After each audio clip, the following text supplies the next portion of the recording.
A Day in My Life as a Work From Home Mom, no longer a solo parent edition. Good day everyone! Huminto muna ako saglit sa trabaho at gumawa ng agahan ni Jeff at dahil Friday ngayon ay half day lang sila as always. Gikapoy man ako to make coffee today oy at nag-bunch lang ako ng sweets para may cheat day minsan. Buti nga lang sa pagkain lang nag-cheat day at hindi sa iba. Hoy, ano ba yan? Anyway, hinatid na nga si Jeff ni Alex sa school at hindi talaga sanay si Alex bumangon ng maaga pero ayan, nag-promise kasi na siya na ang maghahatid ni Jeff para mas makalaan ako ng oras sa trabaho kaya pinapangatawanan niya yan.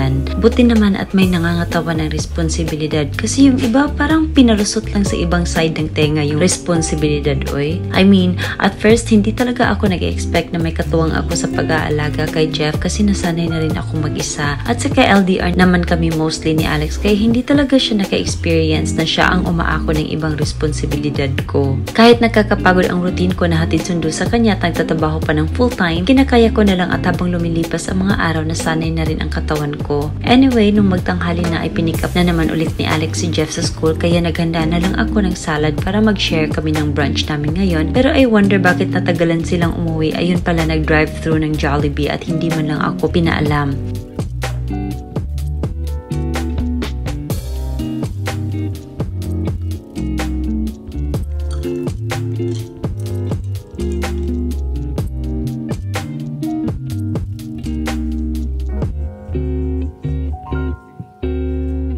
Kakadilang namin to eat healthier and nag-break na agad ang rule at ito namang si Jeff tuwang-tuwa nga kasi ito rin talaga ang gusto niya, hindi nagsasawa sa manok. So ayun, habang ako peacefully munching my chicken salad, sila naman ay enjoy sa fried chicken na nabili nila. Hindi talaga usually umuwi si Jeff ng almost 1 PM na kaya nagtaka talaga ako at alam ko talagang may pinuntahan na naman si Alex kaya natagalan sa pag-uwi. Anyway, binabalansi naman namin ng pagtrato si Jeff. Kung ako minsan nagdidisiplina, si Alex naman ang naglo-loosen up kay Jeff at kung siya naman ang nagdidisiplina kay Jeff ay ako naman ang nasa soft side. So ayun, kinakain ko ang aking chicken salad na guilt-free. Anyway, after our lunch ay umalis kaming dalawa ni Cookie dahil schedule niya ngayon for his anti-rabies vaccine and deworming at nagdesisyon si Alex na magsistay lang siya sa bahay.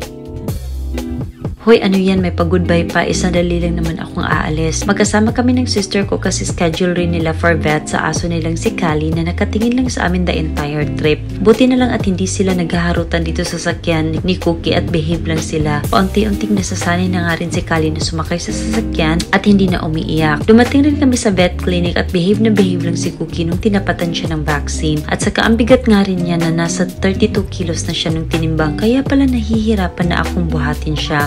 Uuwi rin kami agad at nagpahinga lang ako dito sa bahay. Naglinis lang ako ng konti kasi may mga fur nga rin si Cookie dito sa sahig at usually walis ang ginagamit ko kasi mas komportable ako pero minsan kapag feel ko, ginagamit ko naman ang vacuum cleaner ko. I decided to make an onion soup for dinner tonight kasi marami pa namang natirang chicken kanina gawa ng hindi rin nga ako kumain nun. At ininit ko na lang ang chicken while nagluluto rin ako nitong onion soup. At yung ginamit kong cheese ay mozzarella cheese na lang though mas mainam talaga na Gruyere cheese ang gagamitin dito. At ito nga rin ang isa sa mga dishes na gusto ko sa France. Natutunan ko rin gustuhin ang white onion kahit noon hindi ako kumakain yan but I must say as years go by, mas marami akong ini-introduce na pagkain sa katawan ko at mas nagiging open ako sa iba't ibang food varieties.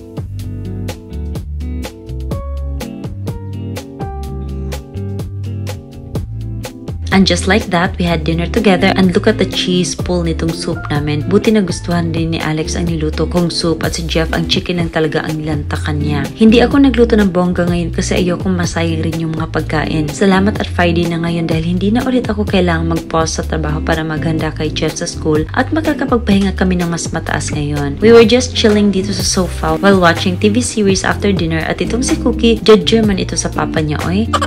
Nag-wonder siguro ito na kalug rin pala itong papa ko. Wala palang seryoso dito sa bahay kundi ako lang. Ay oo naman Cookie, pasensya ka na at napunta ka talaga sa pamilyang pinagtritipan ka palagi. Pero don't worry palangga kasi mahal na mahal ka naman namin. Hindi na nga siya pinapaakyat sa sofa ng papa niya kasi Cookie has tendency to drool at hindi bet ni Alex na hinihigaan rin namin yung sofa tapos hinihigaan rin ni Cookie. Pero ako, I really don't mind that. And after a few minutes, I had to take a rest and kita-kits na lang tayo sa next video. Thank you so much for watching. Bye!